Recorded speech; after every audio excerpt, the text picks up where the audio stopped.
And I think apparently it's getting a bit rowdy outside the courthouse, but not all that crazy. Of an active president. Now you've got an. I'm not gonna lie. Post January 6th, this is the only time I thought, because given that it's in Miami, given that there was like prior knowledge that this was going to happen, I thought this would be one final hurrah. I thought maybe post January 6th. I know a lot of people are still terrified of getting arrested for protesting and shit like that. I thought maybe there would be a bigger crowd. I'm not kidding. They fell off. The hogs have fucking fallen off, dude. Too short notice for this one to be any good. No, there's two reasons for this. Okay? There's two reasons for this. Remember, I told you guys this already. There is no fucking protest for an individual person in the Republican side that is not AstroTurfed. Turning Point USA would send buses full of people, then this is documented. Turning Point USA and every other Republican operative and Republican organization sent buses full of people to the Capitol. If you don't have the instruments of the Republican Party on your side, pushing for you and pushing to create chaos, you are individually not going to be able to create enough anger. The only people that are going to show up are the most insane, the most mentally ill, okay? You need all of the HVAC business owners from Arkansas to come, to show up, to get angry, to get fucking wild. Two things have basically changed after January 6th. One, the sense of entitlement that they felt that in the eyes of the law, they would never get punished for getting unruly and breaking the law. That went away. These guys, they do have something to lose. They have something to lose. They don't want to lose their fucking jobs. They don't want to lose their businesses, right? They don't want to go to jail. So they're not going to do that shit. Two, so they're fearful of the law and fearful of the punishments that might come their way because, oh my God, it turns out the criminal justice system doesn't only work in my favor. Secondly, there is no AstroTurfing on this. And without AstroTurfing, this is all you get. And we're seeing it time and time again. This is like the third time that we have waited for like a major type of backlash, some kind of January 6th style situation to occur, and it hasn't happened. It doesn't happen when you don't have buses full of people that you're shipping from all around the country. AstroTurfing, for those of you who don't know, is what Republicans claim the left does. Republicans, of course, are always projecting. They are pedophiles themselves, and then they turn around and say, if you're gay, you're a pedophile. If you're a supporter of LGBT, you're a groomer and a pedophile. When they say George Soros and AstroTurfing, that's yet another indication of projection. Now, does George Soros engage in AstroTurfing? Certainly.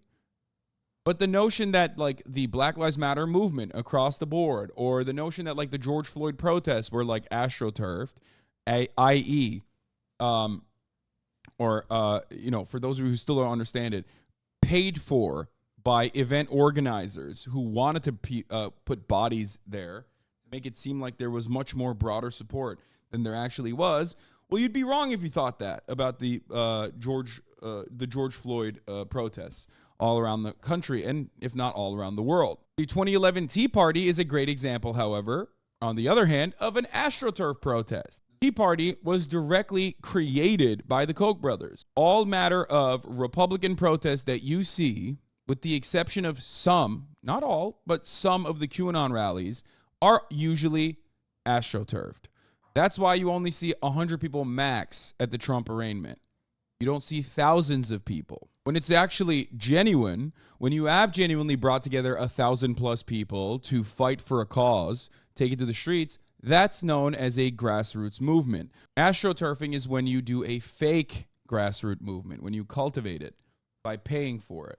And by the way, the Republican Party has a history of conservative mass protests that are disruptive that they've used to their advantage. Actually, as a matter of fact, in this exact zip code where they did the Brooks Brothers Riots. The Brooks Brothers Riots was conducted partially by Roger Stone, and it was yet another fake riot where actual Republican operatives were on the ground trying to stop an election recount from occurring, which they successfully did in the state of Florida. Some of those people that were on the ground became Supreme Court justices. Some of those people that were there to, offer some kind of legal defense were literally became Supreme Court justices of the United States. So that's how fucking AstroTurfed it was. Because back then, when that was happening, that was backed by the Republican Party's instruments, okay? That's the difference. If you don't have an AstroTurf Republican Party-backed fake protest, this is what you get.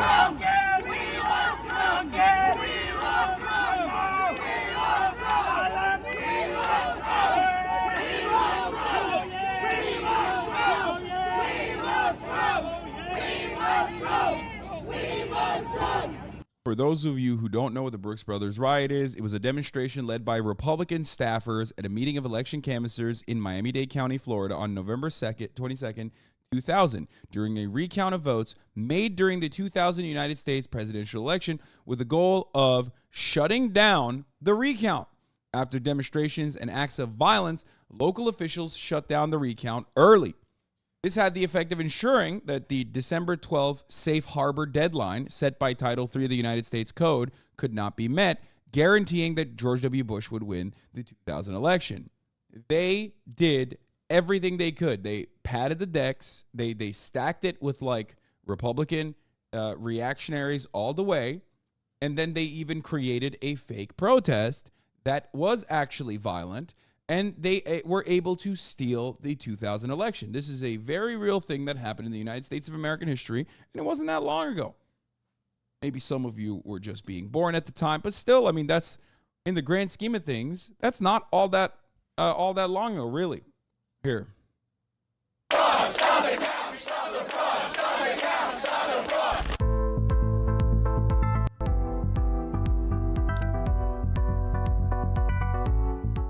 In Miami-Dade County, where police actually had to break up a scuffle this morning outside the canvassing board.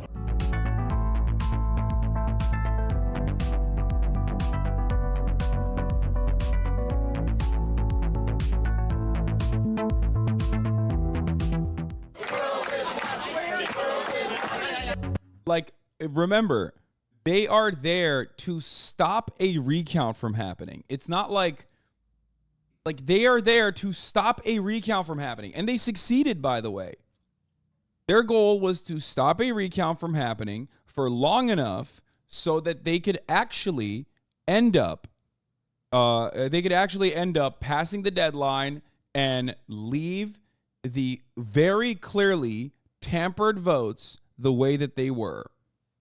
Okay? Two of our current Supreme Court judges, Amy Covid Barrett and Roberts, were there, by the way. They were at the Brooks Brothers Riot. Brett Kavanaugh, I believe, was also involved in the Brooks Brothers Riot, but I think his involvement was, I think his involvement was on the legal side, right? Or was he there? Was he literally there?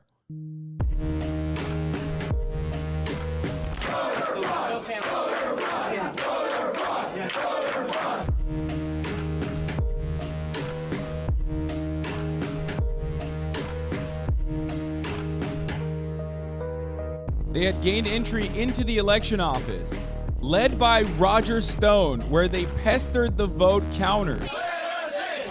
They actually got into the election office where they were doing a hand recount. You gotta get, you heard me again. Let us in, let us in.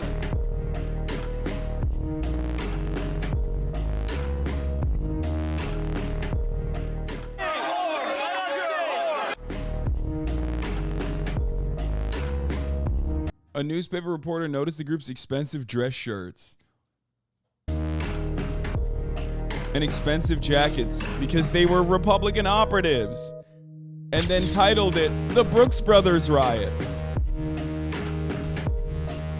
Every person in this photo was a current or former employee of the Bush campaign.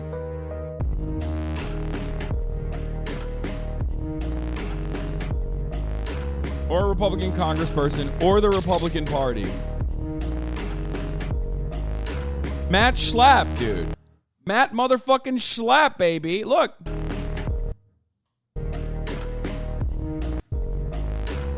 That's him. Like some of our faves, dude. Some of our motherfucking faves, dude. Hog on Fox saying Hunter started the Ukraine war. The most innocent man that's ever been in the White House, Donald J. Trump. The best president we've ever had.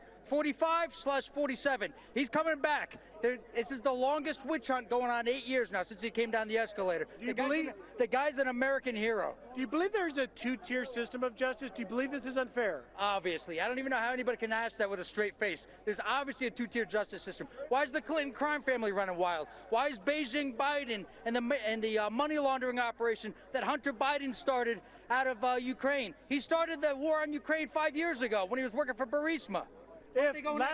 Last question. If Trump were to get reelected, should he consider a pardon for the Biden family? Absolutely not. They're a crime family. You're either an American or a Democrat these days. There's no way to be both. So as you can see here, it's strong sentiments out here. There was country. The most innocent man that's ever been. There you go, dude. This is all you get. The only people that come to protest shit like this are always gonna be fucking weirdos, dude. I've been in climate marches with 1,000 as many people as this, and we didn't get nearly this much coverage. I wonder why. You didn't get any coverage because you were actually at a real grassroots mobilized protest that, you know, happened to hit on notes that no one needs to hear in mainstream media. They don't want that kind of shit because it goes against the fossil fuel industry. Why the fuck would they cover that? They are paid for by the fossil fuel industry to continue sedating the masses. I mean, dude, there was a climate change activist that lit himself on fire. Okay? Like back in the day, that kind of shit used to get some play in the media. No one ever covered it. There was like one article in The Hill. They never covered it. They didn't cover it at all. That happened last year. That's also something you should understand. Like, Donald Trump certainly still has a shitload of support within the Republican Party, right? However, what I need you to understand is like a lot of the Republican Party's instruments are currently focused on creating like anti-trans activist movements. You know what I mean? So they're not as invested in defending Trump. Things will change if Trump becomes the winner of the primary, which I still believe he will. Then the Republican Party will basically have to utilize all of their AstroTurf movements towards whatever the fuck Donald Trump wants. Right now, it's all the sweatiest, grossest loser perverts. How can Trump still run with charges on record? My friend, in the United States of America, convicts can't even vote. However, they can still run for president. You can be a criminal in prison and still run for president from prison. Did you know that? Joe Exotic has run for president from prison. And the most notorious example, of course, is Eugene V. Debs, a socialist candidate that won more than 1 million votes when he launched his presidential run from prison. You can be incarcerated and still run for president. I'm sorry. Yes, he's our president. Loves America, loves the people of America. And we have to fight. We have to help him and support him. All of this is lies. Dude, fucking all of the Cuban Venezuelan grandmas losing their fucking minds, dude. I love that shit, dude. It fills my heart with fucking joy. I'm not gonna lie to you. It's just so fire.